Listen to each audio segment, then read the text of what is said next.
Ինչ եք կարծում, քանի տարում դատական գործը 10 հատորից կարող է դառնալ 60 հատոր, իսկ քանի տարի է պետք դատարանին, որպեսզի նա ավարտի այդ 60 հատոր գործի քննությունը։ Մտածում եք երևակայական հարցեր են։ Ոչ,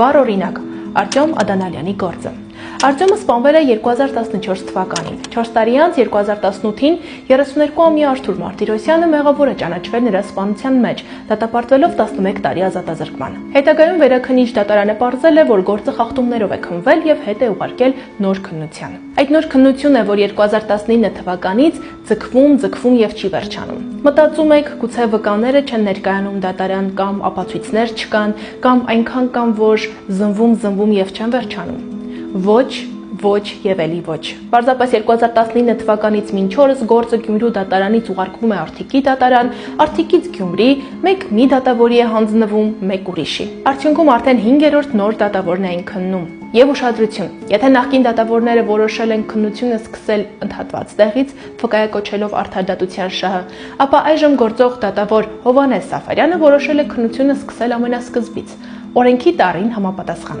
ինչպես ասում են։ Այժմ դժոխ Ռուզաննա Դանալյանը մտահոգ է։ Վաղամության ժամկետների լրանալուն 5 տարուց էլ քիչ է մնացել։ Սա նշանակում է, որ եթե 5 տարի անց դատարանը Մարտիրոսյանին դարձյալ մեղավոր ճանաչի, միևնույն է, նա պատիժ չի կրելու։ Բայց արի ու տես, որ մեղադրանքը պաշտպանող դատախազը ասելիք չունի։ Նիստի ընթացքում նա ելույթ չունեցավ։ Նիստից հետո էլ նա Ինֆոկոմի հարցերին հրաժարվեց պատասխանել։ Կհարցնեք, լավ, բա վերջը։ Ես էլ ձեր այդ հարցին չեմ կարող պատասխանել, բայց կարող եմ առաջարկել այս թեմային առավել մանրամասն ծանոթանալ Ինֆոկոմում հրապարակված հոդվածում, որի հղումը կգտնեք նկարագրության բաժնում։